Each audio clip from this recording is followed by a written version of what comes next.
What's going on, everybody? Welcome once again to the Thank You for Playing podcast. And it's hosted by Lambo, editor extraordinaire, BLJ, artist supreme, and myself, the mighty Toro. It's good to see y'all once again. Thank you for pulling up your virtual chairs and listening to what we have to say. Yes, How sir. y'all doing? I didn't know yes, sir. Well. I'm feeling pretty good. Cool. Doing all right? Doing all right, man. You know, today's been pretty good. Yeah. Been taking it easy, just kind of hanging out. Nothing too crazy. How about you guys? Got to take time to yourself every now and then. Yay. I've just been keeping busy. How about you, Toro? How's your day been? I've been the exact opposite, you know. Yeah. Just laying low, getting ready to record, you know. Get it out the way and then face the week ahead. Yeah. Yep. Man, speaking of the week ahead, I know you guys are familiar with the big game that's coming up, the Super Bowl. Yes. Oh, yeah. Yep. It's not far. Yeah, Super Bowl is down here in AZ, and it's going to be pretty busy the whole week, pretty much, that is down here. So myself, I do a little Uber and Lyft here and there. So I'm hoping all week should be extremely busy for you, boy. In fact, I hope to be a millionaire. Oh, okay, I won't say a millionaire. I hope to be a thousandaire by the end of this weekend. I was going to say, now we know where you get all your money from. Oh, yeah. You know? Good luck, man. So I hope they line your pockets with gold because they definitely going to need a ride. For sure. Yeah, I was working this year. I was working the Super Bowl last time it was here. That was 8 years ago. Yes. I've been driving for quite a while. Mm-hmm. But I remember back then it was super busy. Every day, Monday through Sunday, just people are here from out of town. There's different events going on, different like TV programs going on, different celebrities in town. So it's just a lot of bodies here, and they need to be transported places. Yeah, and I am here to do it. The answer to your question, Lambo, is the Chiefs and the Eagles. Chiefs and the Eagles? Kansas City Chiefs and Philadelphia Eagles. I'm kind of surprised. I didn't expect that to be the names. Feel like I hadn't heard those names in Super Bowl in a while. Oh, yeah. You just showing, you telling everybody how unattached you are to sports because they've been there. They some high-ranked teams. You know how I am with the sports. Been out the loop for a while. Yeah. So anyways, before the next week gets here and Super Bowl is here, I got a question for you young men if you guys, feel like having one of these. I feel like it's going to be a sports ball question now. You got? No, not quite. No? Well, it could be, depending on your answer. But question for you young men. Oh. Tell me about a time you guys purchased a game and then you took it back, like really quickly, maybe within a week because you didn't like it. That's an easy one. Go ahead. I got an easy one too. I think there's only been one, maybe two games that I've done that with. And the one that always comes to mind that I was very disappointed with, especially after all the hype, was Rage back in the PS3 360 era. I was very disappointed in that game. I think I played maybe 2 or 3 hours of it, and I was like, this ain't it, Chief. I'm out. And I took it straight back. Like, we'll give you 30 because it's already opened. Whatever, I don't care. Get it out of my hands. I don't want it. Rage was a shooting game, right? Like a first-person shooter? Yeah, it was like an open-world shooter where you could... there were vehicles that you could drive and everything. So, like, pretty much all the standard open-world fare. I kind of feel like it was maybe an attempt at, kind of a Borderlands style game before it. Was it before Borderlands? It might have been. I don't remember. I think so, but it's I'm not kind of similar, sure. I would say, outside of maybe, I know Borderlands has a lot of looting to it as well. I'm not sure if Rage had that or not. I didn't play enough. Yeah. I should have done the same with Watch Dogs, but for whatever reason, I never took Watch Dogs back. Whoa. Okay, I understand every game is not for everyone, and I'm not here to throw tomatoes at you for not liking Watch Dogs, because I can see why somebody wouldn't like it, and they probably would prefer Grand Theft Auto over it or something. But why didn't you like Watch Dogs? That one was more that it just didn't live up to the hype. Like, there were so many cool things that they showed off in the trailers, and this is a problem that Ubisoft has with a lot of things, where they show trailers that aren't truly representative of the final product. And so when you actually get it in your hands, it doesn't look as good as the trailers made it out to be. There's features that are in the trailers that you don't actually have in the game. And then I just kind of found the story a bit lacking. I did play more of Watch Dogs than Rage, so I got a little bit of the story, but it just wasn't that interesting. If I remember correctly, when they showed a trailer for Watch Dogs, didn't they have like PS5 graphics for the trailer basically. back then? It might as well have been. Yeah. But then the game came out looking like not PS5. Yeah, looking like an upscaled PS2 game. Yeah. Yeah, it was pretty rough. Yeah. Watch Dogs was a cool game. Cool ideas. Yeah.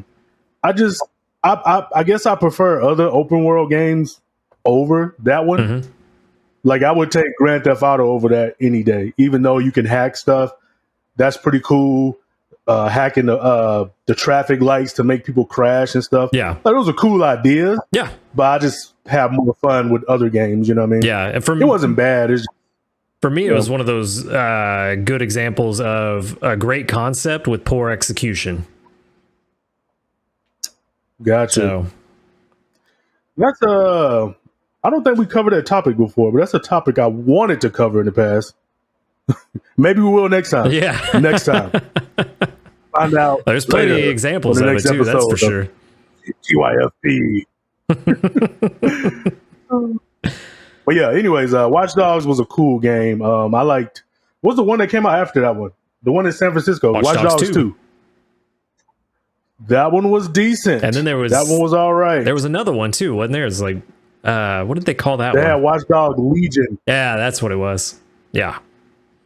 Yep. I remember I got that game on Amazon for half price, and and probably still overpaid.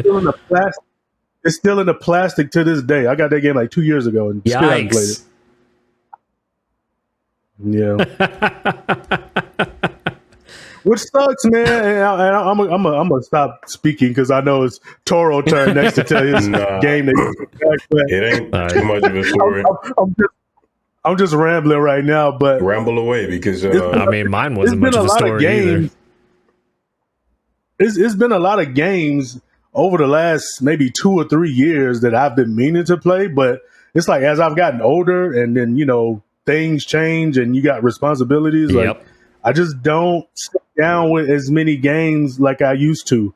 I will say recently, still got this one sitting in the plastic. Haven't had a chance to start yet. Which one is that one? There's a glare on there.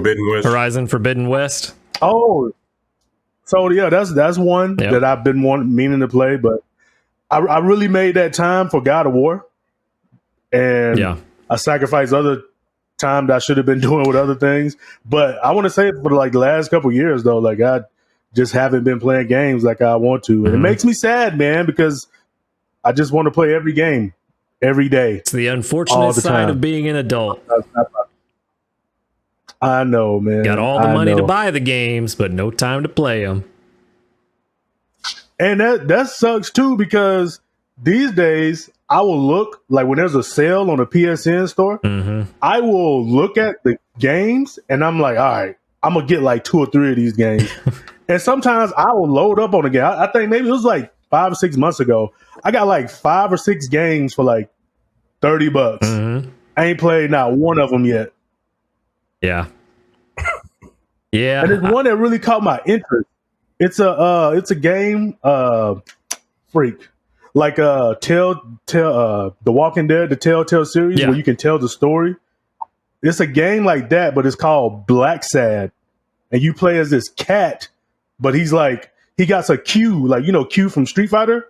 He has an Oh, outfit yeah. like Q, but it's a cat.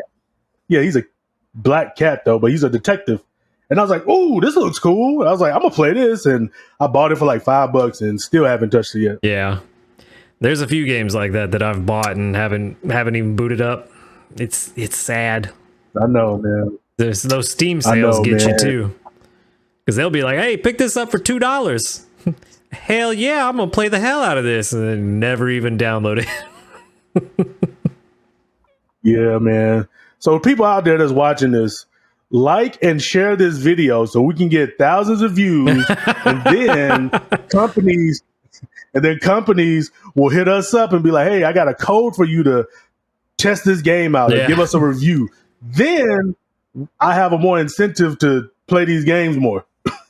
Shameless self-promotion. You know? I know, man. Like and share this before the end of the video. Tell your friends Right now. especially if they own video game companies.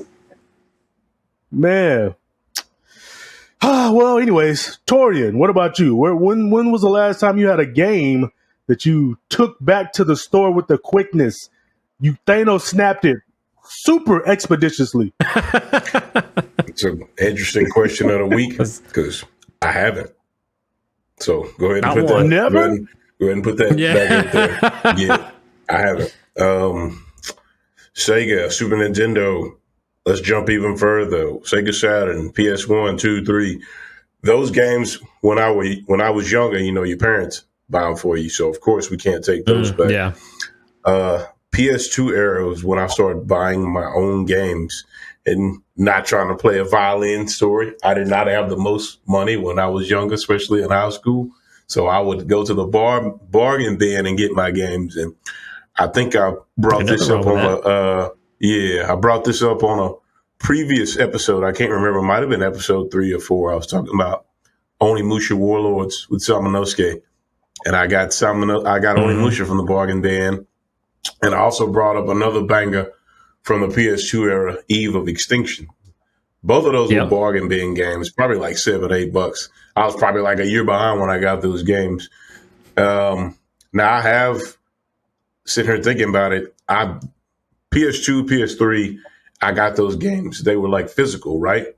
The digital era, it didn't really start setting in until PS4.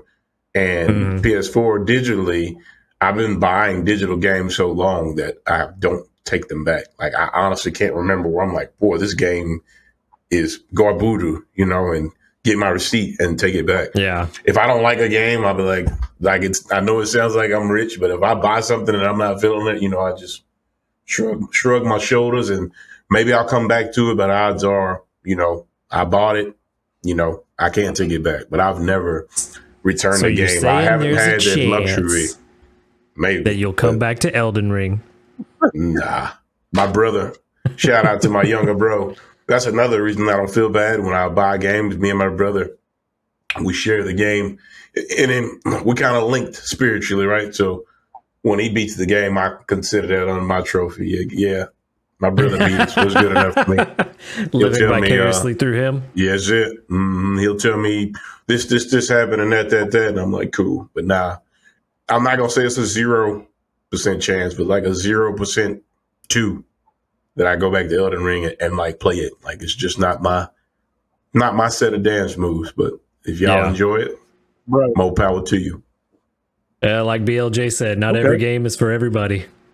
Yep, that is correct. Yep. Well, I will say, sir, I want to say maybe you're the first person that I've heard to say you've never taken the game back. Yeah, but, man, I'm weird like that. Well, I mean, myself, I don't even have a long list like that. I think it's maybe like 2, maybe 3 games I've done like that in my whole gaming. You know, it's not many, but you'll be the first to say you've never done it. I feel like I've heard people say they've taken games back and they've also taken consoles back, but that's rare. I feel like people take consoles back, but that's happened. I have not. But let me give you mine. I'm going to give you mine because this one comes up. This is my number 1 on my list. Like I said, I only did it like 2 or 3 times, but this one was a huge letdown. Your most hated. And then I know today's like kind of, I guess, like subtopic other than this. We was talking about maybe some gaming news. This will lead into some gaming news for me, to you guys that I'm pretty sure you've seen by now. Maybe not, but anyways, few episodes ago, I don't know how many, but I told you guys about how BLJ used to be a big old chicken playing these scary games. Yeah. Yeah, I remember that. It all started back with Resident Evil 1 or 2. I can't remember. Whichever one came out way back in the day. Is that how you and Amber I was met? 5 or 6. You went to the big chicken Maybe, farm and picked her up? Ooh, I sure did. Get a little bit of lore here. Nah. Yeah, no, but so anyways, that started my, little streak of not playing scary games. It was Resident Evil, right? Whichever one was back in the mid 90s, right? So you guys know the story. Time progressed. I said, I'm not playing scary games. And then, next thing you know, I get the Evil Within. Oh, that's the game. That's one game I took back too. Uh-oh. The list grows. That's not even the one I was going to bring up. But yeah, I took that one back. And I took that one back because I was too chicken to play it. Okay.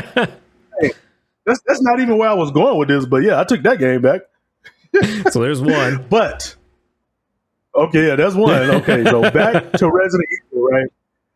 I remember back in my college days, I think it was 08 or 09, there was a new Resident Evil coming out. It was Resident Evil 5. Mm-hmm. And I was like, I'm older now. I'm playing football. I'm a tough guy, I was like, you know what? This game looks really good from the commercials. I'm going to go get it. So you guessed it. I went and got Resident Evil 5 and I started playing the game, and it just happened to be an action game, and It was super fun. And I I beat the whole thing, and I was like, wow, I get the next Resident Evil game, Mm-hmm. So Resident Evil 6 come out, and I'm like, all right, I'm excited about this because Resident Evil 5 was cool. It was all action. It had kind of jumpy moments, like maybe 1 or 2. I was like, man, I can handle 6, So 6 come out. I think I get it first week, not first day, but like I got it soon after it came out, right? Right. Start playing this game, man. And I was like, all right, I'm not really feeling how it's handling right now. It looks different. Like the UI looked different than Resident Evil 5, and it played a little bit different than Resident Evil 5. And I was like, oh, okay, whatever. I give it some more time, And I want to say, man, I played that game for like another 30 minutes, and I was like, nah, bro, this ain't it. And I turned the game back in literally like a day later, 2 days later. It was that bad. And how much did you play? And in total? How much did I play? I didn't even get through the first stage or the first level. Oh, yikes! Yeah, that's bad. It was bad. That's real bad. And I beat Resident Evil 6. As time progressed, there's like top 10 videos, like top 10 this or that in games, and I guess people share my sentiment that RE6 wasn't that good. Mm-hmm. And I'm guessing it's for a myriad of reasons. It's just for me, the gameplay, it just wasn't fun. I was playing this game like this is no fun for me. I must turn this back in. I don't really get into the Resident Evil series, but I do remember hearing a lot of people were not happy with Resident Evil 6 for one reason or another. Mm-hmm. Well, Toro, you said you beat it. Did you like it? It was okay. Yellow Light. It wasn't better than 5. Just okay. Yeah, it was okay, but I beat it. We mainly beat it. I got family and friends. Me and my brother. Co-op was still in, and we was excited to play mercenary mode. It's like I told you. Remember when I was talking about Club and Chev a couple episodes back? Yeah, I love mercenary mode, and RE6 had a new mercenary mode, and we was excited. Yeah, and Honk. But RE6's mercenary mode wasn't as fun as 4 and 5's. It was a step back, but it wasn't enough for me to flamethrow the game. Like, oh, this is awful. Like, people nitpick over the craziest things now. Like, yeah, I think he was going to bring it up later, BLJ, but I'll just do a quick introductory topic on it. you know, Tekken 8 revealed some more information, and we already had a conversation about comments, but people are saying, is this even a 3D? Is it a 3D game anymore? And crazy stuff like that. And which the they crazy confirmed it's thing not. It's is, 2D now. no, yeah, the crazy Yeah. thing, and it bothers me, man, is people see something new and they flip the fuck out. It is so weird. But you have people on the other side that I'm not paying $70 for the same game reskinned. So I'm just, it's like I said before, people like to complain for the sake of complaining. And somebody had said, and I'm going to leave it alone. Somebody had said, have fun dealing with Howrongs and Steve Fox's chip damage. And people were like, what do you mean have fun? You're not going to play the game? Like, he's not going to play it. No, good and well, he's going to buy it. It's so crazy. Why comment? You know, speaking of games paying $70 for them for just a reskin game, back to Resident Evil, there is a new Resident Evil 4 coming out. Yes, sir. Mm-hmm. The Resident Evil 4 remake. And which 4 is your favorite, ain't it, Toro? Yes, sir. 4 and 4 and 5 are even, I'll say, because I told you I have a big crush on Sheva. You know, if it ain't too much work, I thought you had a big crush on Leon. No, sir. That's my boy. That's my road dog. We're gonna put a picture of Sheva, you know what I'm saying, right here. Y'all see how pretty she is? You know what I'm saying? I'm just not starstruck by a fictional character, but I think she was exceptionally well made, and I enjoyed her campaign in Resident Evil 5, and that was good representation. I really like Sheva, and I was so salty, and I felt offended that she didn't make it in the Marvel vs. Capcom. She was the more recent new character, and they pushed her to the back and put in a side character. I know Jill was famous in her game, but Sheva had just finished her game, and they didn't put Sheva in. They let Jill and fucking Nemesis make it before her, and I was like, boy, y'all tripping. But anyways, I'm about to seal that bag up. I'm not going to open that up, but yeah. So was Sheva your first video game crush?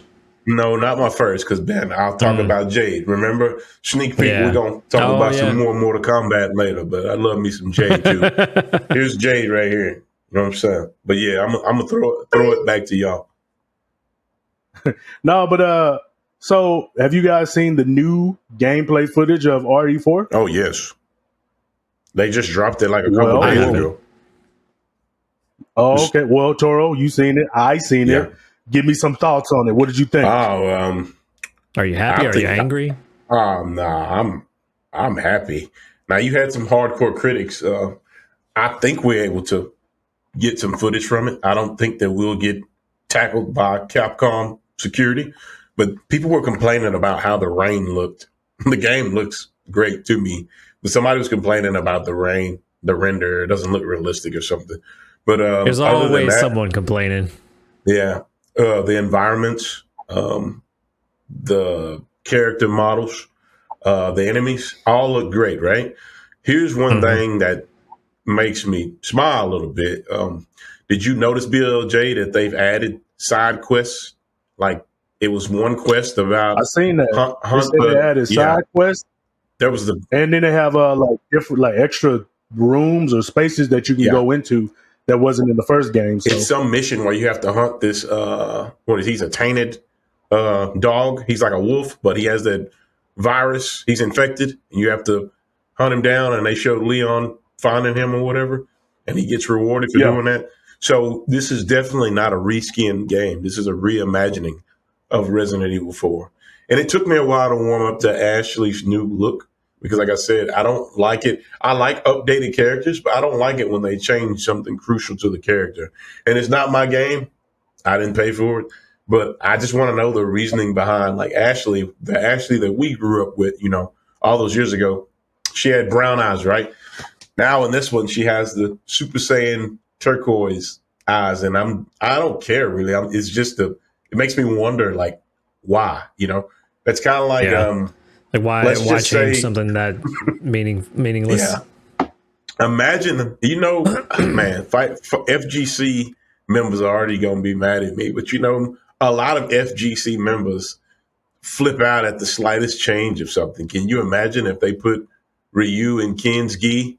he's wearing red and Ken is wearing white, and Ken has brown hair and Ryu has blonde hair, do you know what type of earthquakes and tsunamis Anarchy. would happen on Twitter? Chaos in the streets. Yeah, that stuff. But I've warmed up to Ashley. She looks good. It's just I had to get used to her having different color eyes because I don't understand why they make that change, But it's their game. I'm going to play it anyway. I'm excited for it to touch it down. Yeah. Yeah, at the end of the day, it's not really that big of a deal either, is it? No, not really.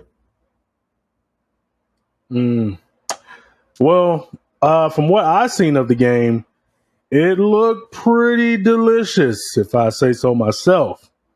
You mentioned the rain. I remember I looked at the whole gameplay clip they put out. And I will say there was like a couple of times where the rain just looked like long white streaks, like almost like it was like bullets falling from the sky or something like that. Yeah. It wasn't horrible, but it was kind of much. But then there were some scenes where it was raining and it wasn't as strong with like the white streaks, and it looked like normal rain. It didn't look as bad or whatever. But that wasn't like a heavy gripe from me. But I did notice that, like, man, this is some strong looking rain. You know what I mean? I can see that being a problem if it's distracting, but if it's not really in your face and it's not taking you, like, getting your attention away from the game, then yeah, it's not that big a deal. You have to see the clips, man. Like, some people, like, they blew it overboard. Oh my gosh, the rain looked horrible. I mean, the rain did look away, but like I wouldn't say it looked horrible. It didn't really take it out of it for me. But you just have to look at it and you be the judge of that. But this is coming from a guy that's only played one RE all the way through, RE5, and then 5% of RE6. So I'm not the biggest RE head, but yet RE4 looks really, really good. RE4 is going to be the one that gets you in. Little stuff that I've seen, like I guess in RE4, like the original one, he didn't have such crisp reload animations. In this game, his reload animations look pretty good, look pretty sick. They added a new enemy to the game, or they had a couple new enemies, but they showed one. And I guess it's a guy that has like a horse head and a sledgehammer. He wasn't in the original game. But he looks like RE5's what's the guy, man? It was a guy that wore like a black mask. He was big, he had a sledgehammer. He was like, the executioner. Yeah. He looked like that guy kind of. But yeah. They have new characters in the game, and overall it just looks really good, man. I'm thinking I will get it because it looks that juicy. And then this is what I want to do. I just complain. Well, I didn't complain, but I just confessed to you guys that I haven't been able to play games like I want to over the last couple years. But one thing I really want to start doing is doing gameplay walkthroughs. Not walkthroughs like I'm teaching you something, but like I just want to play and record it. Like a let's play? You know what I mean? Yeah, like I just want to go through the game and record my experience, have like a reaction cam, you know what I mean? I want to start doing that. Maybe I'll start doing that with RE4. I'll play it at nighttime, so I'm really scared. You can get my real reactions. And then I get 1 million views, and then we out of here. You know what I'm saying? Do it then. Don't talk about it. Be about it. BLJ plays. Yeah, but looking forward to it. Yeah, so you done said it on stream now, so you got to at least attempt it. You done said it on it's stream. It's out there in the ether. You got to make it happen. Man. Fans will be looking forward to it. So I'm looking forward to trying it out. It looks really good. I think I may get it and try it out, man. It looks really good. It looks like a game that you would not be wasting your time with for sure. You know what I mean? Yeah. Well, speaking of, but Toro also. Oh, go ahead. You go, no. What's up? I was about to switch it up. If you're going to keep going, go for it. Oh well, Torian kind of already jumped into it. Then I had to bring it back to the RE. I had to bring it back. Yeah. But no, he mentioned Tekken 8. There was some new game footage today about the new mechanics in Tekken 8. And must I say, things were heating up in this new gameplay footage. I see what you did there. Yep. But their new heat mechanic, they went all the way through it in the new trailer today. A lot of new stuff with the heat mechanics. Yeah, they show some combos. They show how you activate it. Tekken now has chip damage. They never had chip damage before. Not only do they have chip damage, but certain moves that characters do will give you the gray life. You know, most games you get gray life. It gradually comes back over time. Like DNF. Well, in Tekken, it doesn't work like that. You get the life back by attacking. Like blood. So I don't know if it's like very interesting. I don't know if it's successful hits or like you're just hitting them and they're blocking, but I know to get your life back. It's when you block and hits. Like, it's very interesting. You don't have to land a hit. If you block, you get some life back. If you land a successful hit, you get some life back. Is it I'm that you jump get in more for a quick second. Landing the attack? Or I is it the believe same? so. I don't quote me on that 100%, but I'm pretty sure I saw you get more from landing a hit. Okay. But I will say this, and I'm not even going to be biased.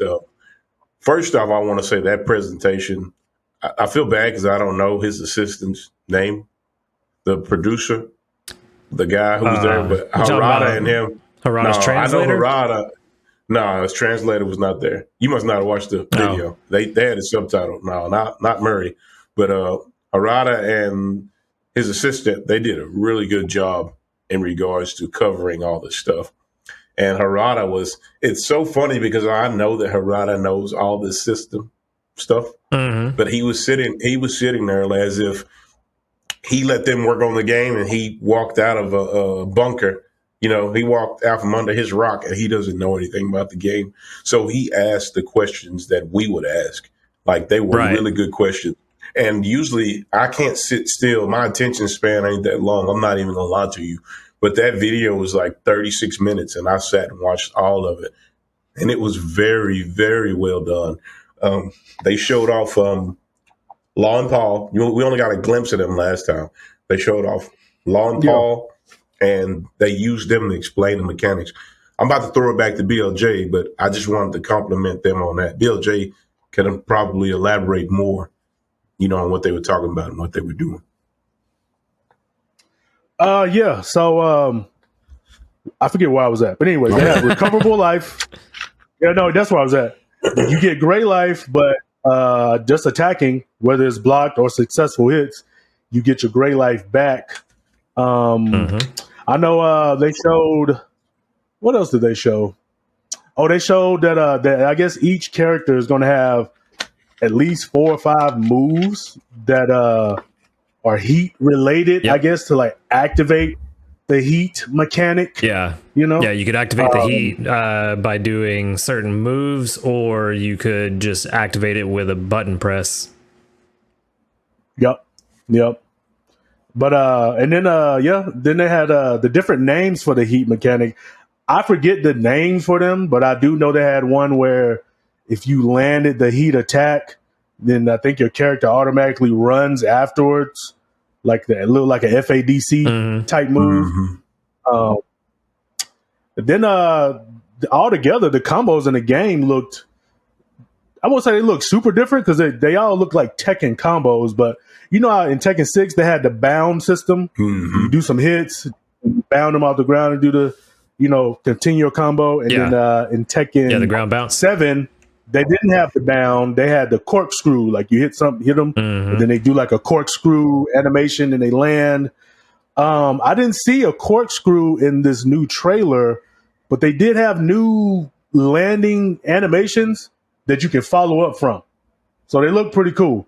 And then if you did certain hits with the heat attached to it, the characters would do a different like falling animation or juggle animation. Right. You know what I mean? So there's a lot going on, man. There's a lot of info in there.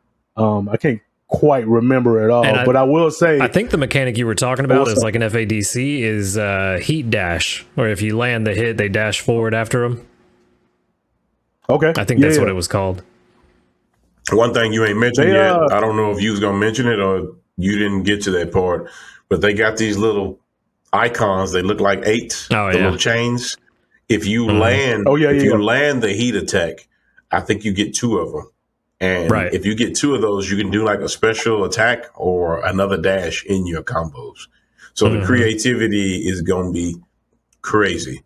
People are worried about defense. I know they're like, I praise Tekken for having pretty much like the most balanced fighting game. I haven't seen anybody blatantly overpowered in Tekken. And then people win with supposed low tiers, right? Like Panda. What's another low tier in Tekken? Like, I don't know because Kuma, Panda, I don't know. Yeah. in the beginning, remember, I don't know if we had this discussion on pod or not. I think we did, but I was telling y'all how much I like Katarina. And people were saying Katarina. You did talk about her. And she was too easy and she's brain dead and people won't get far. The pros won't lose to her. Well, Tekken World Tour was going on earlier and there is a Katarina in the top 8. So that's why I'm so sweet justice. anti-tier list. Yeah, I'm anti-tier list. Like the fact that people won't go in a lab and try to figure stuff out on their own and other people like the characters get together and try to piece together information. They just wait for someone else to do the work. I don't know. Yeah. Like, it's weird to me. And that's the thing is like a tier list isn't the end all be all. Like, yeah, if you pick somebody higher on the tier, it's going to be easier to win, but it's not impossible to win just because you pick somebody low on the tier list. You just have to do more work. Speaking of low tier, DNF Duel Grappler won, and Grappler's like Garbo, from what I hear. Is he? I thought he was high tier. I thought people thought he was up there. Grappler is not ranked high now, and he beat Hitman in the finals, and people were like shocked. But this guy put in the work. I think his name was Kubo. I believe that's his name, and he came in from Japan, and he really shot. He won. It's good times. Good. You like to see a Hitman getting what comes to him. Right? Yeah, it happened yesterday. Frosty Faustins. Wait, you mean I gotta watch that. You mean they had the tournament without getting hacked?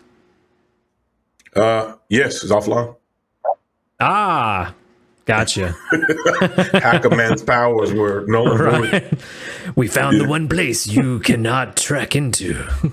Yeah, reality. But yeah, there was a lot of good information in that Tekken 8 reveal, and I know the big news from it is we got a brand new character. Well, not brand new, but new to Tekken 8. Brand new. Yeah, right. Yeah, she got a shiny, shiny coat of paint put on it. Yeah. Hey, give me your take on her look. I was a fan, and when I mentioned that, you said you wasn't so much of a fan. First off, you got to introduce her. Wait, you ain't even tell the world who it was. Who are we talking about? Talking without context. What's going on? My bad. Well, Nina Williams. Yeah. Nina's been in Tekken since the very first Tekken. Yeah. You know, back when they was fighting on baseball fields. Yeah, but no, they announced her today.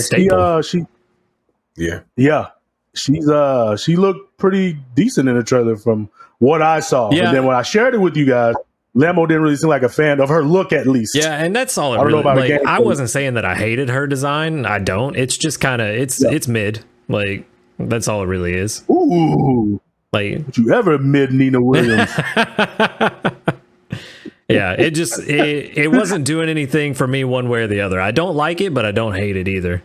But I did think the voice actress did a really good job. I thought the voice matched up pretty well to Nina. But I know that's more of Toro's territory, so I'm probably saying something real dumb. He's probably about to scold me. It's never dumb because it's your opinion. I would never say your opinion is dumb. You know what I'm saying? That's your take on it. You know, what goes through your ears, you might hear it differently. I've apparently had some dumb opinions, like not liking Watch Dogs. Oh. No, I mean, you wouldn't be the first to say you dislike Watch Dogs. It's just, I don't know.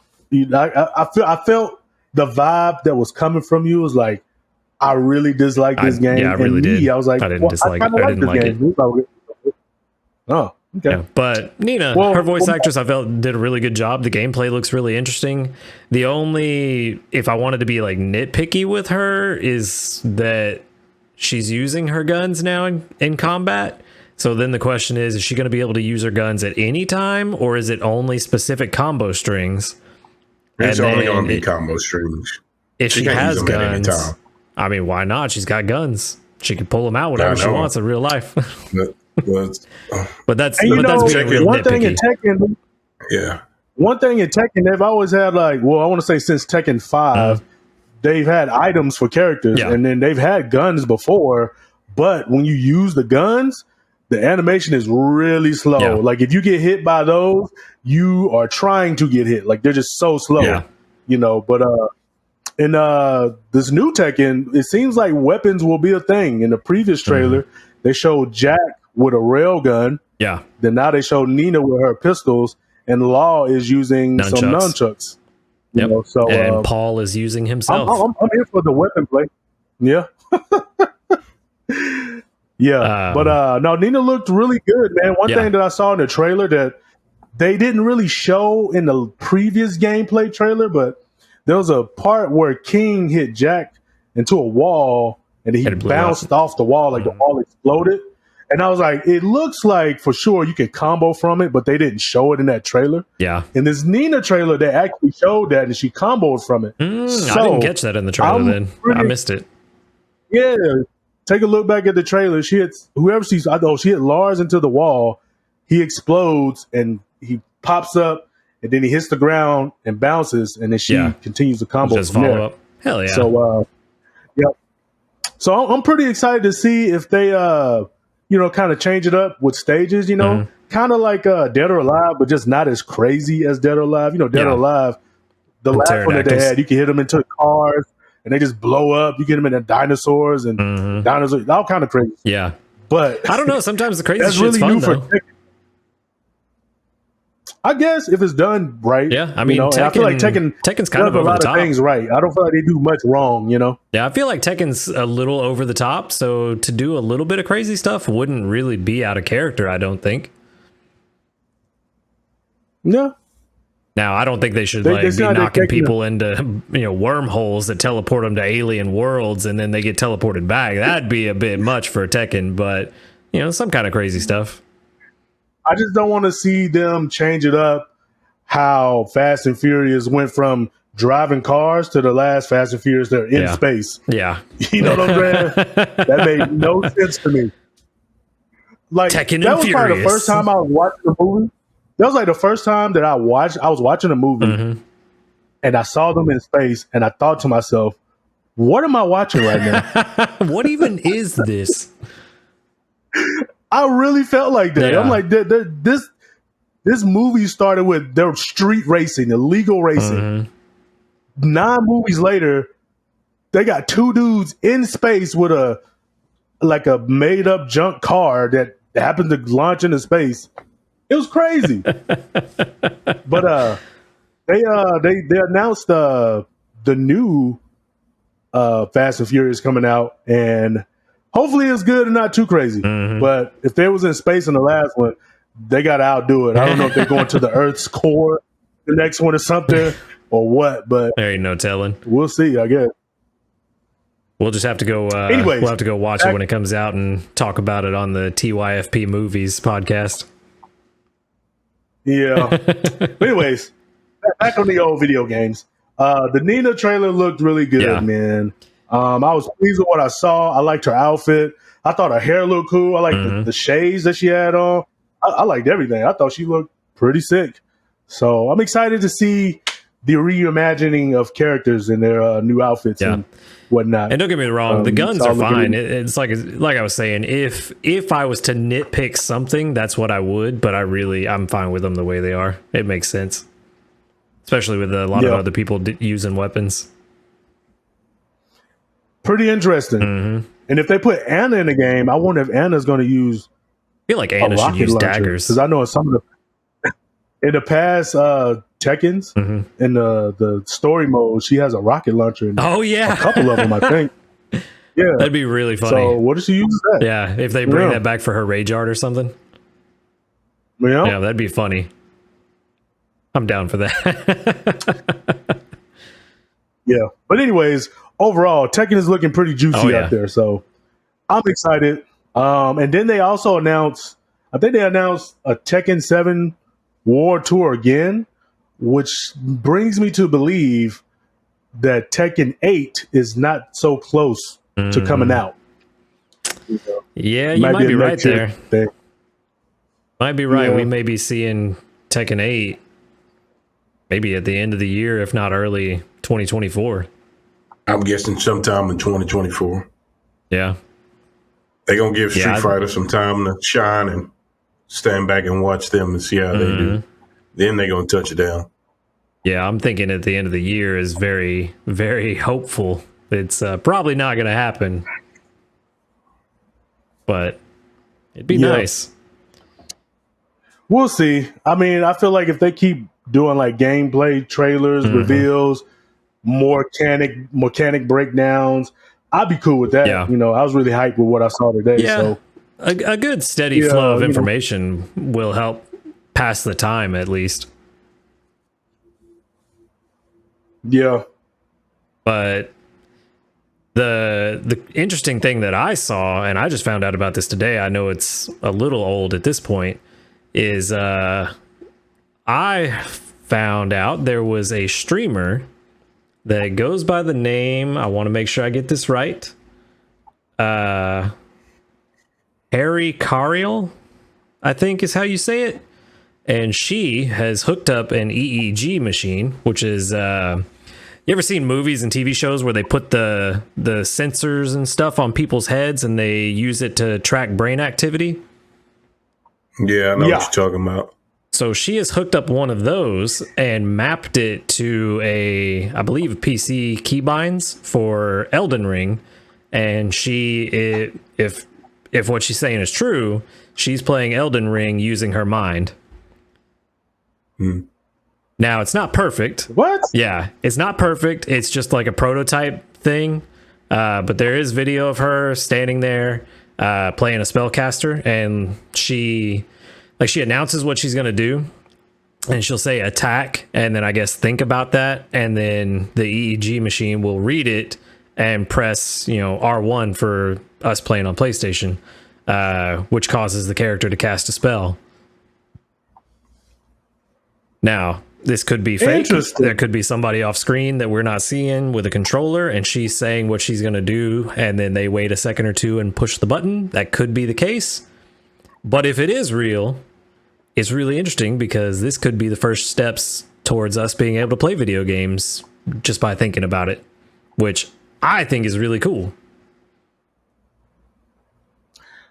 I feel like that's really cool up until it's not cool. And when I say that, not because you'll get bored with it, but how long until they put some kind of thing into the game where you can just think anything into the game and you're just breaking every game because you're playing a racing game, but you want to think about beating up another car, and the next thing you know, your car turns into a transformer, and it's Gran Turismo, and there's no transformers in Gran Turismo. I mean, I feel like they would have set boundaries in the game. I don't think you'd be playing NASCAR and be able to turn your car into a transformer.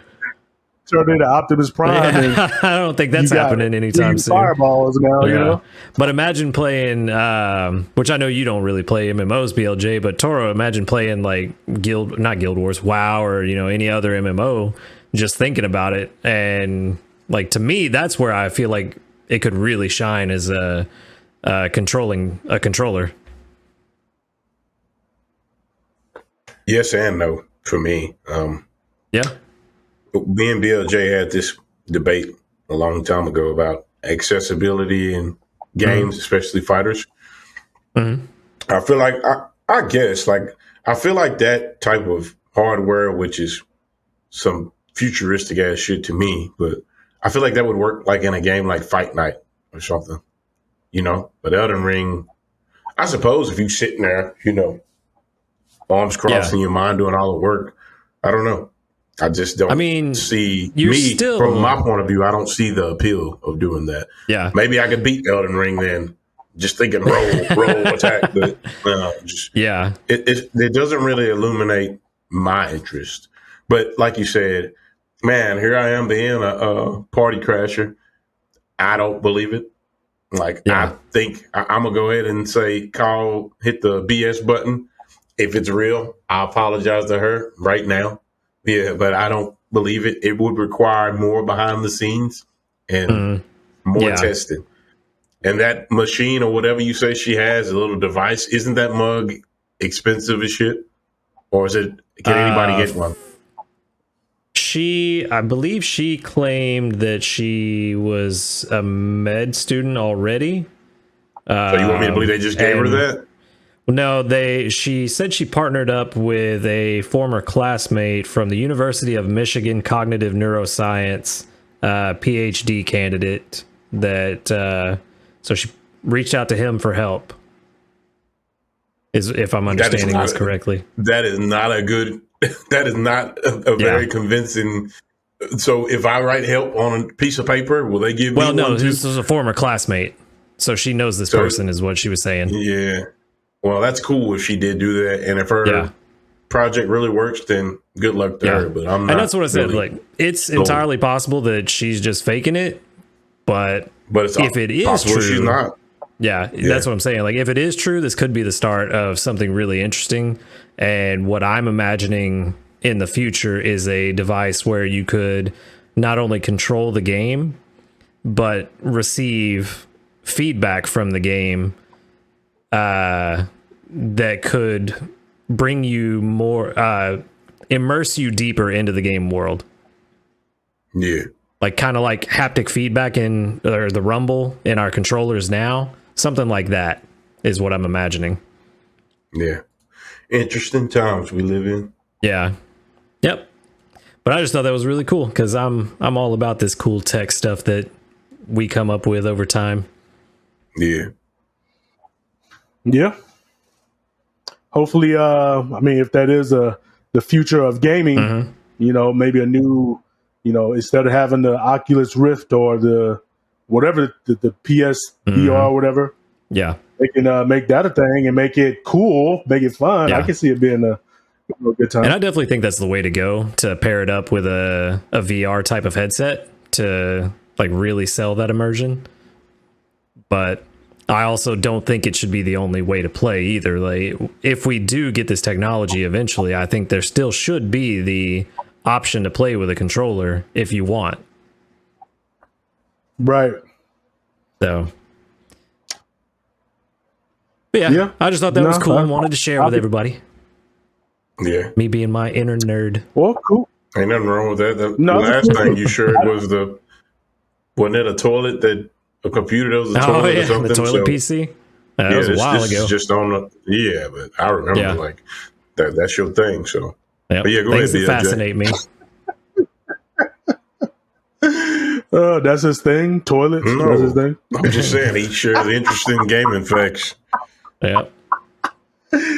Oh no, it's a good one though. I didn't hear about that article. So, what else is on the table though? Well, you guys got any other juicy things? What's up? That was my gaming news for the week. I did want to talk to you fellas about a topic that we have talked about extensively off the grid, as Toro puts it. A topic that's kind of near and dear to our hearts a bit. And, wanted to ask, what is your favorite fighting game soundtrack? Man. Yes. I mean, I'm going to jump in and get mine out the way. I was going to say, I know BLJ is really excited about this topic, so I didn't know if he wanted to go first or last. But if you want to go first, we'll go ahead and let you have it. I'm going to go first because I'm going to make it quick. I have too many favorites. I don't have one that shines over the others. My answer is actually going to be kind of lackluster, but maybe everybody can relate. The Street Fighter 2 soundtrack, more specifically the Super Street Fighter 2 soundtrack. I'll just do three bangers that stand out to me, of course. One, well, if I had to rank out of these three, one is biased with Ken.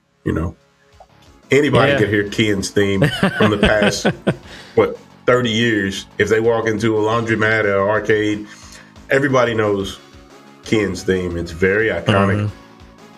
To me, when the announcer is USA, you know, and then he's there, and the people, like, those people know him. Like, let's talk about the stage in the back. The people there obviously know him. Like, you can't convince me that they don't know that's their champion. So he's sitting on the docks, on the pier, and you're in his home turf, and that music cuts on. That's why people decide to keep putting their quarters in that machine. The music brings you into their world, and Ken's theme from Street Fighter 2, Super Street Fighter 2, I like all his versions, but Super Street Fighter 2, that mug brings me in. It's really good. Yeah, it is a very good one from that album. Yeah, I'm a hopscotch on and go to my next pick from Super Street Fighter 2, Blanca. Same thing. You journey to the land of Brazil, and you see the big snake. I think it's anaconda wrapped around the tree. He's listening to, and you got people looking out the windows and stuff. And it's a very exotic. It's calm, but it's still a wild theme. And, you know, Blanca has his fighting stance where he's crouched low to the ground, and he's like this man beast. And you get introduced to electricity and the rolling ball quick, and there's crazy noises. So that's another. What? That's another soundtrack. That's my rank 2, and really rank 2 and rank 3, they're like tied, because I say this a lot, but Ken's theme is a 10, and I will give my second and third pick a 9.5. But my last pick from that album, like here, yeah, the King of Muay Thai, Sagat's theme. You know, you're in Thailand, and you see the great statue or monument of the person lying down, and I'm sure it's someone sacred. And you see this, I don't know how tall he is, like 7 foot Buddha, something. isn't it? Yeah, this giant, I don't know. I have no idea. But Could you be wrong, see but this giant. I guess that's what I've always thought it was. Yeah, I've never seen Buddha in that pose. And due to the fact that it's a religious figure and I don't need nobody contorting themselves into a pretzel, I decided not to identify that statue. But you know, I have seen a real life statue. Well, not in person, but I've seen a video of a real life Buddha that is laying down in that pose.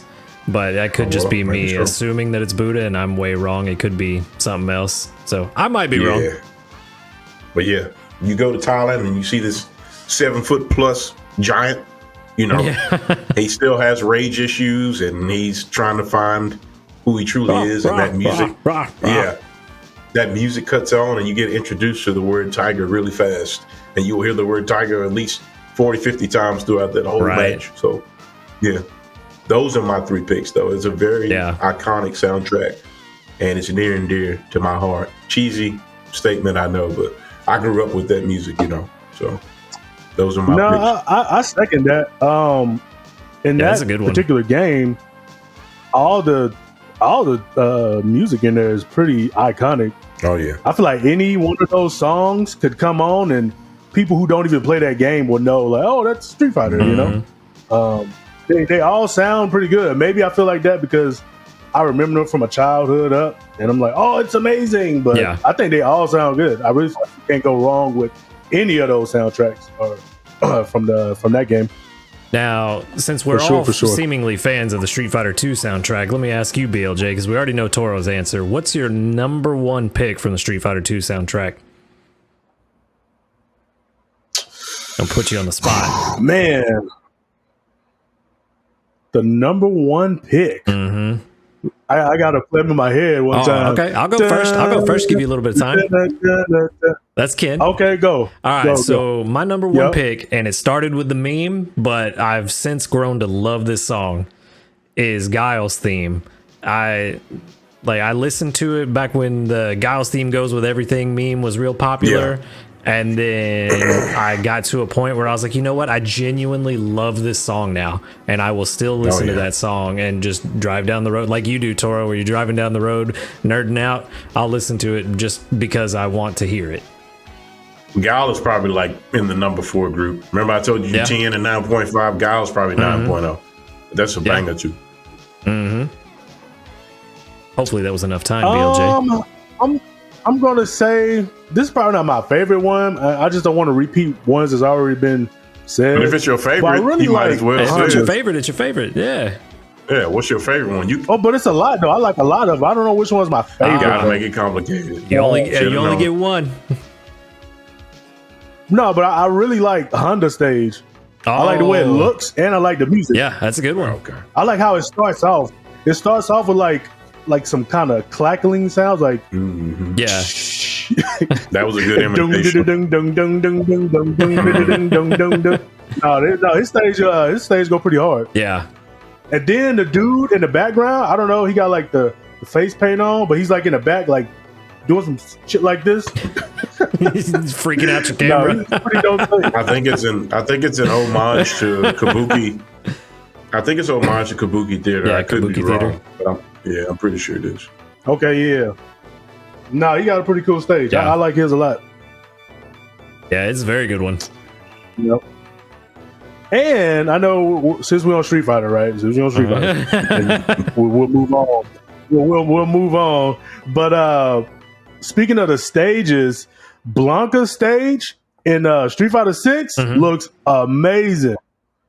Man, I'm a fan of that thing. It looks Oh. delicious. Yeah, and it's like It's got the- isn't it it's like got a the big- reimagining of his Street Fighter 2 stage or something similar to Yeah, it? pretty much. Yeah. Yeah. Yep. It's got the big anaconda in there, and then to the far left of the My stage, anaconda it's like hundreds don't- of bananas. Yeah, it's like hundreds of bananas like stacked on top of each other. Yeah. But it looks pretty cool though, even though it's just bananas. But it looks cool for the stage. You know what I mean? He's done stole And then DK's Guile's horde. stage, and then Guile's stage looks pretty good too. As soon as I saw his stage, I was a big fan of it. Yeah, With the big red Street Fighter flag Yeah. on the plane, like it looks pretty sick. I spent a lot of time on that stage in the beta. Yeah, it's a gorgeous stage. And I really like the details that, we talked about this when they first showed it off, the details where like after a little while of fighting, Guile just walks up and is like, "Oh, I'm just going to watch this fight." Yeah, that's a cool Easter egg they do when he gets out of the jet. And at first he still has his helmet Yeah. on. I think round 3 he reveals himself. That's pretty cool. Oh, does he? Yeah, I didn't even catch that. Yeah. Yeah, he reveals really himself cool. later on. Yeah. But what about you, BLJ? What's But, your number one fighting game soundtrack? If I had to go with my number one soundtrack, it would be Tekken 3. Nice rhyme there. I'm a big fan. I'm a big fan Ignore me, I'm of dumb. Tekken 3. Not only for like how amazing it was when it first came out. I thought the characters looked good. I thought the graphics looked good for the time. And then the music was also pretty amazing for its time. Yeah. For sure. It, You got what's up? I was just gonna say, yeah, it'll definitely catch your attention if you're out in the arcade and you just hear Tekken 3 off in the distance. Yeah. I forget the name. What's the name of the opening credits? Oh, not the the opening attract credits. But mode? what's the thing called? What is it called when they're like fighting by themselves? Yeah, but it's like the demo cinematic. mode, the attract. Yeah, demo mode. They doing a kata. Yeah. That the music to that sounds really good. A lot of the stages music is pretty good though. But if I had to give you, I'll give you three stages that I just like listening to, from time to time. Maybe in my own time. Sometimes. Chump chomp. But my first stage would be it's Forest Law stage music. Forest good one. Law stage is pretty good, man. It's got like a big wall in the back with like I think like dragon artwork on the back. Oh yeah, of like it, the maybe? graffiti on I'm the not brick sure. wall. Yeah. That looks pretty sick. And then on top of that, when you plan on his stage and then you're playing against him or using him, and I think you got his default outfit with the white jacket with the dragon painted on the back. Yes, sir. Boy, that thing is hard. I love it. That's one of the hardest outfits in the Tekken series to me. His alternate costume wasn't that special though. It was he just had a tank top on and like some sweats. It was like super, very much a super high and plain. low kind of character that time around, huh? Yeah, he goes from super flashy to like Womp just womp. lounging around, and he gonna beat you up while he's lounging around. But no, I really like his sound. I really like the stage music though, because it starts off with a lot of like bass and like, I won't say drums, but it comes with a lot of bass, and it's kind of got like, at least to me, like a hip hop feel to it. Yeah. But then as the song progresses, it's got a lot of like guitars in it, and it sounds more like rock-ish, you know, and it just sounds really good. Always been a fan of the Forest Law stage music in Tekken 3. Yeah. Love it. If I had So to is that give your you the number one? second one, yeah, I would say that. Yeah. I would say that's number one. Okay. It's kind of tough, man, because Yeah. I like a lot of them, man. I like them. You got us another 10 and 9.5 situation. Yeah, man. But next, I'm gonna go with Jin Kazama stage music. Yeah, that one Jin is Kazama. very iconic. I'm gonna say Jin Kazama. You know, that being his first, his debut in Tekken. He came in making a lot of noise. Yes. You know, he had a. I ain't gonna lie, man. His outfits are the same for me too, right? So the one he has, I think it's his default, where he has his shirt off, and then he has like the black pants with the red flame on there, and then the red gauntlet. That's a pretty sick outfit. Yeah. But then his next outfit, it's like a, Biker outfit. I don't know what it is. Oh, yeah. Biker outfit. I don't know. Like Yeah. the yellow shirt. It's kind of strange because like, does he even ride a bike No. Ugh. at all? I'm That what you aware said? of. He's what? Ugh. Hey, get that mess out of here. I don't know what they were thinking giving him that. That's a BLJ moment. Yeah, Keep that hadn't heard mess that one in a while. over there. It's like somebody from the Street Fighter 4 costume department designed that. I don't know what Ooh. that was. It don't even match. Throwing It's like his serious top shade. half is like orange and black, and then the bottom half is like, I don't know what it is. It's ugly. You ain't even got to put. Don't put a even put it picture up up here of it. No, don't even show the people what we talking about. They don't need to see that monstrosity. Get out of here. Well, we That showed it thing in a horrible. previous episode, so they can go back and check it out if they want to. Yeah, don't put it up here. No. Oh We man. want to gain viewers, and I feel like showing that outfit will definitely be in the opposite direction. Lose subscribers. Damn. I mean, it's not that bad. It's that bad to me though. I don't like it. It's that bad.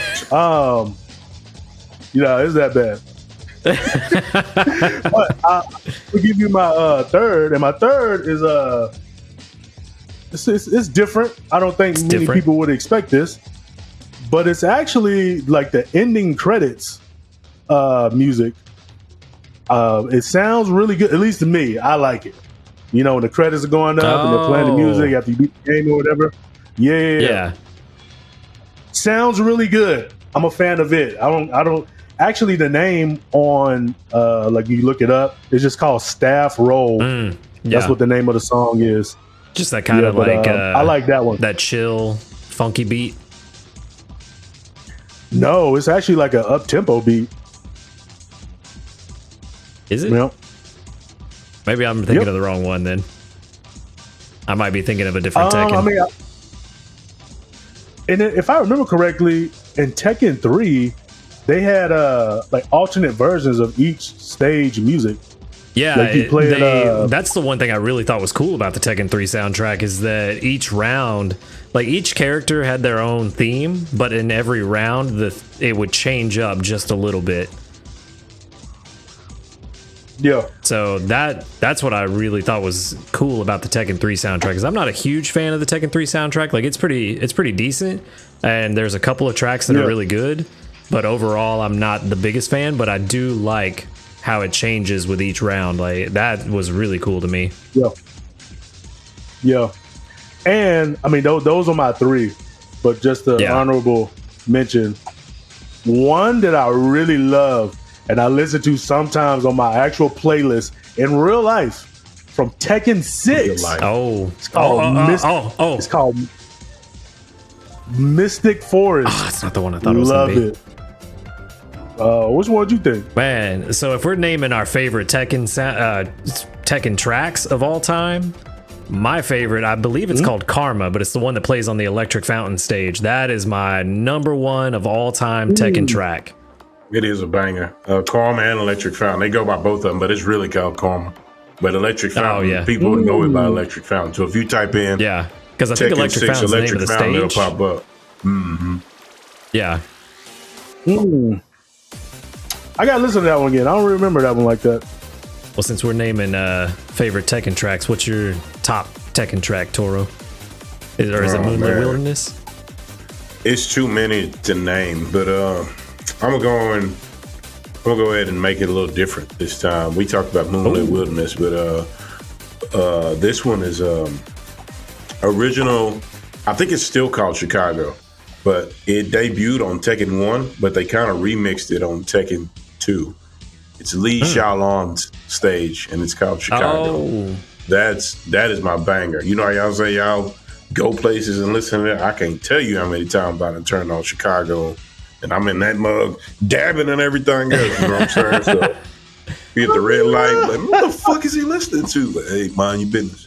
But nah, And Chicago whose theme is was that? Lee Xiaolong. Why am I Come drawing on, a blank man. on that character? Who is that? Excellent. Lee, before he said he goes excellent. by Lee duh, yeah, or Violet. Yeah, okay, that's why. Yeah. I'm just not used Boy, to his he's real called name. Violet. I forgot. Yeah, Violet is I'm alter ego. Yeah, Lee. Yeah, Violet's how I know him. I think that because I didn't play Tekken 2, except for maybe a handful But he of times. Lee in every game. Violet. He was only Violet in the beginning in Tekken 4. Yeah, I think that's where I was really introduced to him was in Tekken 4. Because I don't. Okay. Was he in Tekken 3? He go by Lee. No. He wasn't in Tekken 3, but he was in 1 and 2. Yeah. 1, 2, and see, 4, so I started 5. with 3, and then 4 was where I was Wasn't he in introduced to him. 6? So I guess. Oh, he wasn't in 6. 1, 2, 4, 5. Tekken Tag. I think he's in He 6. was in 6. Okay, 6, Yeah. 7. He was in He 6. was only absent in 3. Yeah, I think I just call him Violet because that's how I was introduced to him. Okay. Well, yeah. It's a So good thing. since that was the first one I heard, that's the Chicago. first name that stuck. Oh. Cool. Good list. Yeah, I'm gonna have to look up that track later because I'm probably gonna have to just play Tekken 2 later. I'm gonna have to find it somewhere and play it. Yeah. Minor preference. I missed the Lee that was jealous of Kazuya because Lee is Heihachi's adopted son, and he was constantly trying to best Kazuya to get that admiration and praise. The excellent Lee, don't get me wrong, he's cool. It was really cool when they introduced him.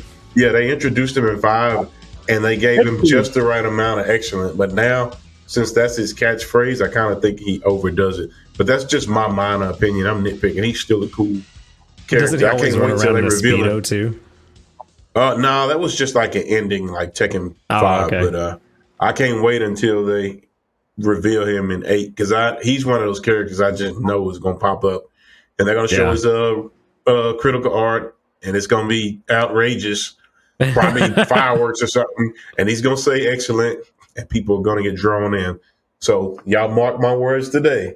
Y'all be like, man, he said that, but yeah, Lee's a cool character. Yeah. Well, we named ours. What about you, Lambo? Man, I kind of struggled with this a little bit. There were 2 that I was going back and forth on. But ultimately, I settled on my favorite fighting game soundtrack of all time is the original Killer Instinct soundtrack from like 95 or whenever that game came out. It is just top to bottom. Every track is fire. Everyone from intro to credits. And this is the first Killer Instinct? Yes. Yeah, the very first Killer Instinct from way back in the day. Yeah. And there's two versions of the Killer Instinct soundtrack. There's the original arcade soundtrack, and then they released shortly after what they called Killer Cuts, which was kind of I don't want to say remix of the tracks because they're still largely the same. They're 90-95% the same, but they just kind of added a little touches and flares to just really crank up the tracks a little bit. But they're both fantastic, both the Killer Cuts versions and the original arcade versions. My top 3, though, I'm going to start with number 3 is probably TJ Combo's theme. It's like this really, like, it's got a 90s hip hop feel to it when it starts out. And it's got this really, really nice beat to it. And then part way through the track, they switch it up to like a funk kind of sound, where it's got this like nice little bass line going to it. And then a little later, they switch it back to the hip hop, and it just keeps flopping back and forth, but it flows really well together. And like, Yeah. I'll just be sitting there driving around with that playing and just and just jamming out to it. Get busy. Okay. And this is what I like about the Killer Instinct soundtrack, is that you've got this song, TJ Combo's theme, that's like very hip hop and funk, and then the soundtrack goes all over the place. Like there's metal. There's now I lost my train of thought. There's some house music to it. There's a little bit of trance to, or not trance, industrial music. Like there's a wide range of genres on this track or soundtrack. One of the other ones that I like, that I know is your favorite character, Toro, because he's the poster boy, is Jago's track. Favorite, but yeah, Jago is the man. Jago's theme song, that's a banger too. Yeah. Love it. It's got that really nice, what's the word I'm looking for? Now I can't think of it.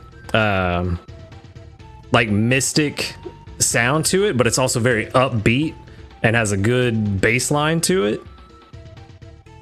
And I mean, you can't listen to this song and not be hyped while you're fighting somebody. I agree. Yeah, but I could say that about every track on here. Yeah, I mean, every track on here is great, but this is one of the ones that really stands out. And while you're in that tiger shrine too, like everything's like the floor and the pillars and everything are like this really nice kind of golden hue to them, with the tiger statue in the background, and you're just beating the shit out of each other. Like, it's super good. But my number 1 favorite track on here, and I mentioned earlier that the Killer Instinct soundtrack is great from top to bottom, from intro to credits. My number 1 track is the intro. Like the music that just plays to get your attention in the arcade. It's so good. It's like I am surprised. It's like, really? Go ahead. Yeah, I am surprised. No. What are you surprised about?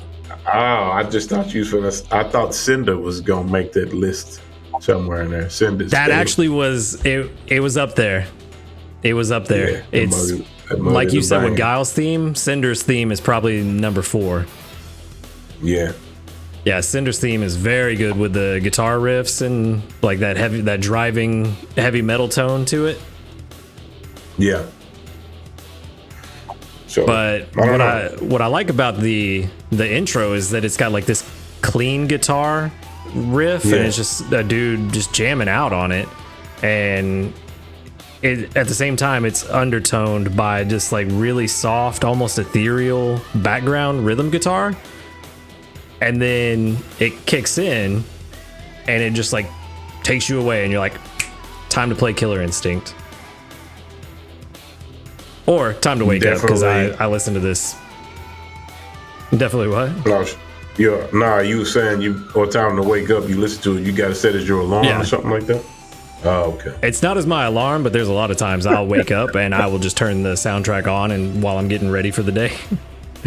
Oh, got you. Nah, I was just going to say I can definitely tell that Killer Instinct hit close to home. You know, that soundtrack is near and dear to you. That's all I was going to say. And I may be a bit biased. You know, when I was younger, I got Killer Instinct in the black cartridge on Super Nintendo, and it came with the Killer Cuts remix of the soundtrack. and I'm surprised that CD still works after all this time, or all the time that I played it, because I was constantly listening to that CD. So I may be slightly biased, but ultimately I find myself coming back to this soundtrack every now and then and just turning it on and just listening to the whole thing. And it's the only fighting game where I really do that, where I just turn on the entire soundtrack and listen to it. So Yeah, I felt like it had to be my number one. That's what's up. I will say one thing that really tickles your boy fancy with Killer Instinct.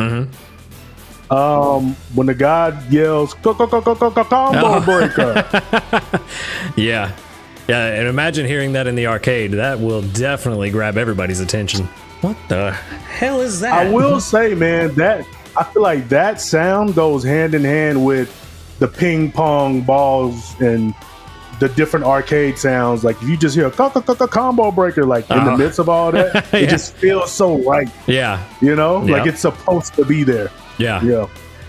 And part of that is, and I will say, like, this whole soundtrack is like a taste of the 90s. Like, it's multiple genres and just really gives you a good idea of what 90s music was all about, especially, music without lyrics. It's fantastic. Right. Are you saying? I was just gonna say, with the more recent KI, which actually came out almost 10 years ago now. Yeah, really? It's been that long. 2013. Yeah, 2013. Oh man, it's been like 2014, like that. Yeah. But anyways, great game, right? I've been counting. I'm waiting one on game that I wish I could have played more of. I just don't have an Xbox, but as time has progressed, I like watching tournaments of the game.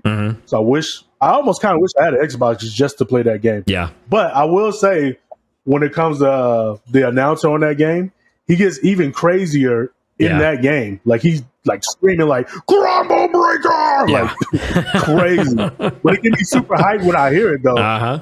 So, and especially on the ultras, if you pull off an ultra combo, it's I'm gonna play it right here. Just that one little bit, we might be able to get away with it. But yeah, it's great. And then if you do a double ultra, because it's the first Killer Instinct where you could do your ultra, interrupt it, and then do another ultra. If you do a double ultra, he changes the way he says ultra at the end. And then the cool thing about the ultras in that game, since we're talking about music, but all the ultras make music. Yeah. Yes. Yep. They're rhythmically enhanced, or however you want to call it. Super unique. Super unique. An Easter egg that people may not know as well, in the 2013 version, if you are on the stage, if you have the music selected for one of the original characters from the older games and you just idle for 30 seconds, it will start to play a softer, more subdued rearrangement of their original track. If you sit 30 seconds in the match? Yeah. If you get into the match and both players just sit there for 30 seconds, it'll start playing that rearrangement. Oh, okay. And they may have done it with some of the newer characters too. They may have just written them something to be part of the Easter egg, but I know for sure with the season 1 characters, which I believe all but one was a returning character, it does that. Gotcha. Nice little that was a very Easter egg for those of us that really like the music. List. Thanks for sharing. I got excited. Sorry. Y'all definitely, it's all good. Y'all definitely elaborated more than me. Well, we need more people to play Killer Instinct because we need another one. Yeah. I think they're going to surprise y'all. I think they're going to bring one out. I honestly think they are. There's some rumblings about it, so it might be. And if they do, I hope it's on. It's not an exclusive, right? Like just an Xbox Microsoft owns exclusive. it. Yeah, but they do. But you can play it on PC. Yeah, you get your gaming PC. Oh, so if another one comes out, it's going to only be on Xbox. Yeah, Xbox and PC. Yep. Dang, I ain't gonna lie, man. I really feel like I missed out not playing the last one. I might have to get one just to play that if it comes out. Shameless plug. It's a really good game, man. It looks good. Shameless plug, man. What's that? PCs are the way of the future, man. Like, you're not restricted by console exclusives. When they say console exclusives, they usually mean console plus PC. And then, you know, remember we was talking about Tampa Never Sleeps and those online tournaments? They play on PC. They don't play on consoles anymore, which I'm kind of bummed out about that because I didn't know everybody made this great PC leap and most people just play on PC. I didn't know that. Yep. Well, I mean, we talked about it last week too. That modded Marvel tournament was all PC. Yeah. Yep. So, and that's the thing. If you have a PC and a PlayStation, you can play probably 90+% of any game that's released. Hey man, I guess I gotta do that, man. I'm not even being funny. Like if they come out with a new KI, I have to play it. Like the last one was really good. Oh yeah, really good. And good. I really enjoy watching it now. I go back and watch old tournaments to this day just to watch it. You know, like it's a really good game. Yep. And I really like the visuals they got on all the moves, like when they do shadow counters and stuff like that. And I even go to the sound effects. I like when they hit each other. I like how it sounds versus other fighting games. Like it just all together just is a really good game. Really, that's what sells me too. Are the sound effects of fighting games, and I ain't finna drag it on because we've been podding for a while. But I think I mentioned this when we were talking about Street Fighter 6. I really like the sound effects of Street Fighter 6. They sound really good. The Tekken, I've heard some sound effects. They just sound like classic Tekken. They don't sound like an exact carbon copy, but the thing I want to know. This is me nitpicking again. Hopefully, there's some Tekken stand his eyes don't glow red and try to laser me. Get him! But yeah, I never liked the sound of Tekken's blocks. I don't know if y'all hear the sound in your head, but when that's my favorite. We're BLJ is going to be that stand coming after you. Yeah, we're on the opposite ends of the spectrum. I do not like the way Tekken blocks sound when you block attacks. It just sounds so artificial. But teach their own. Doesn't matter. Yeah. That's so funny. If you would ask me before you even said that, I would say, man, I love the sound of the Tekken blocks for years now.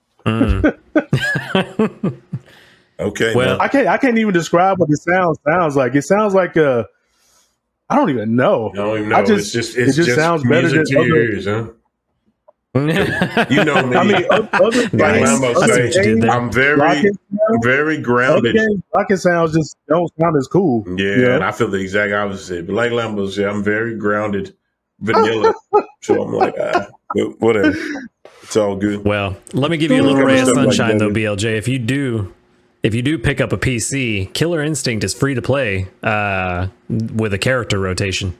So they rotate the character you can play every week, but you can also buy the characters. I think it's like $5 a piece, or you can buy the season passes, which are $40, and that gets you the whole season of characters. I think it may be cheaper than that now. I played KI back in the day when it first came out. I went to a friend's house, and I think back then TJ Combo was an available character. So that I want to say those couple hours of time that I got to play, I was like, man, I need this game. But then 10 years go by and I ain't played it since then. Yeah.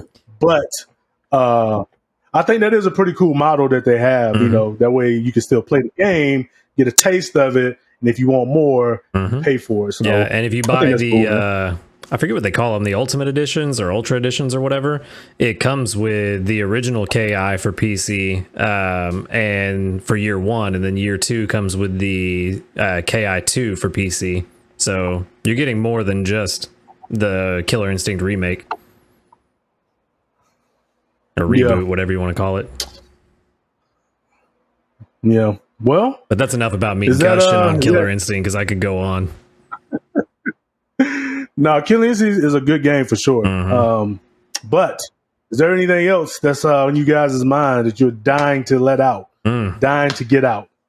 Yeah, that was it ain't on my mind, but no, we're good. For Lambo say something crazy. Yep. We good, man. I We just need to parked go to the the bus. bathroom. Well, I already knew that's where you were This going. water runs right through you. Mhm. Well, yeah. Water and sweet tea. All Sweet right, tea well- will run right through you. Mhm. Well, y'all go ahead and close this mug out. Usually I I'm don't know the what you're talking one about. barging in, but y'all go ahead. Yes. Well, to steal the words of Lore Master Toro here, I feel like, maybe he's under the weather or something like that these days. I don't know what it Yeah, is. I am a little But under the me and Ambonius, Ambonius here, Ambonious. we have taken over the party bus tonight, and we're going to park it. You know what I mean? We're going to park the party bus, let Toro, Toro's sleeping in the back. rest up so he can continue parking it in the future. And then, we're going to get on out of here Yeah. and leave you guys with some ending comments before we head out. Yeesh. Y'all know what it is. Like, comment, subscribe. Tell us what your favorite fighting game soundtrack is. Which are the ones that we picked that you think is the best? What's your favorite tracks from them?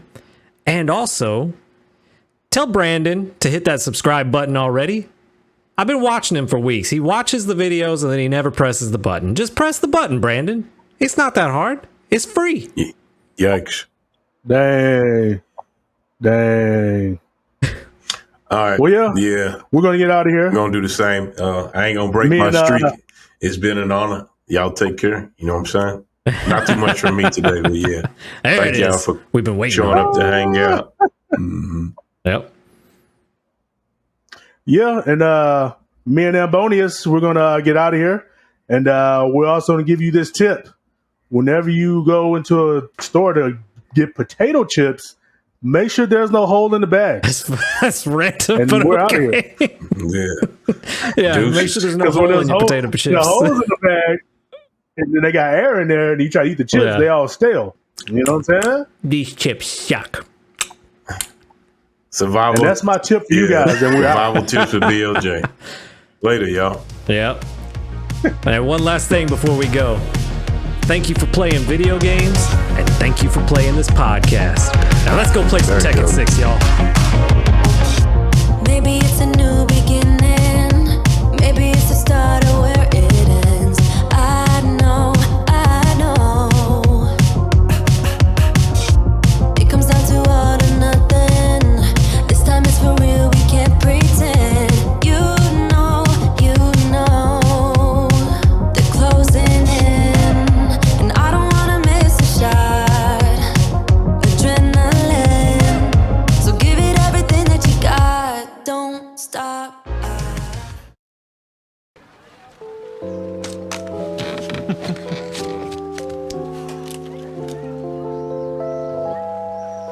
Excellent.